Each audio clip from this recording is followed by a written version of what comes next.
Hello, good afternoon and welcome to a new video. Those of you that's watched our coast to coast video will notice that this happened when we were leaving Hawes. I've got a light on my, I've got an engine management light on my dash. What? An engine management light? Yep. Do you need to stop? No. No, I don't know what it is, but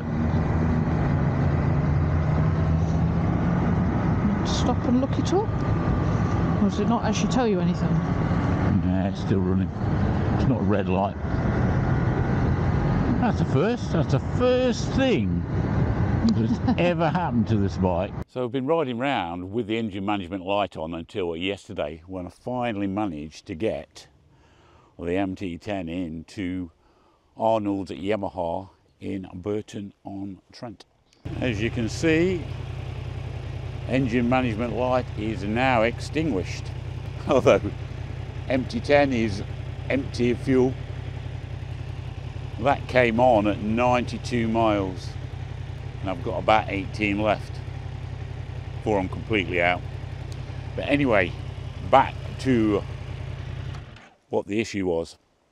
And the issue was the solenoid valve sticking in the flapper valve of the exhaust down there.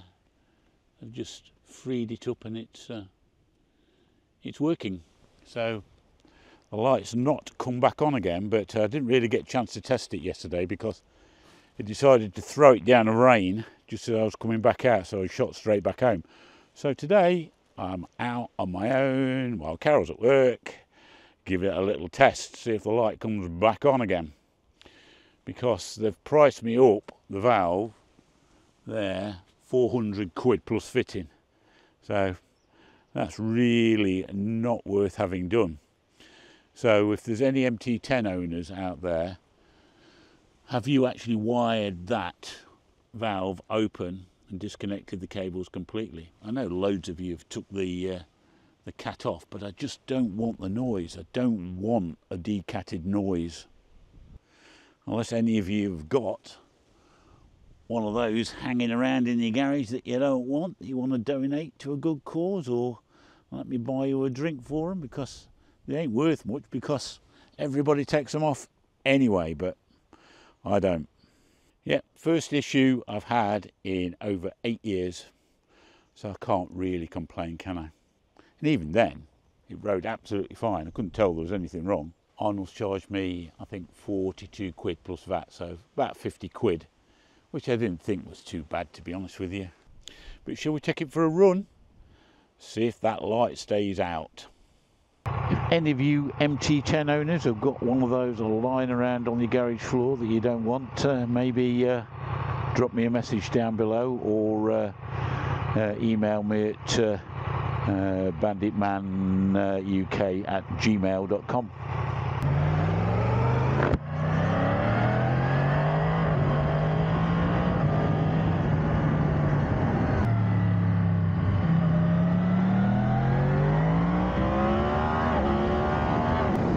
oh, this bike's quick.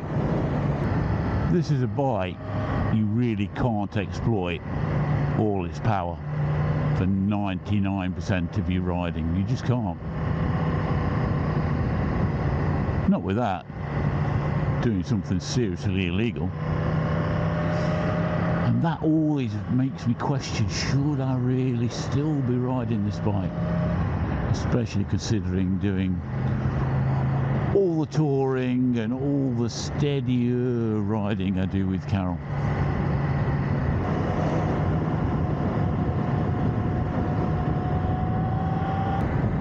Well guys, I think that's a pretty convincing test. The light's not come back on. I've stopped and started a few times, gone and picked up petrol, used another third of a tank, and all good. So thank you, Arnold's. He's electric. Bloody hell. First electric lorry I've seen. I'm still not convinced, you know, folks. Can you imagine if a row of lorries need to plug in and charge, how much power that's going to do? Crikey. That's my old school, Ashby School, Ashby Grammar School as it used to be. I don't know why this very British town sounds French. Ashby de la Zouch, twinned with Pithiviers in France. Still a few good pubs in Ashby. Bull's Head, just on the right here, is where I had my first underage drink, right in the building there. Must have been about 16 or 17. If you're ever coming to Ashby, a tap at 76. Another really, really good pub. Proper real ale pub. And the cheapest beer in Ashby is in the Shoulder of Mutton, which is a Witherspoons. Come on, mate, come on. Thank you very much for coming along with us, even though it's only me. Bike seems to be behaving itself, so hopefully you'll see me on another video with Carol. Appreciate you watching, and catch you on the next one. Bye bye.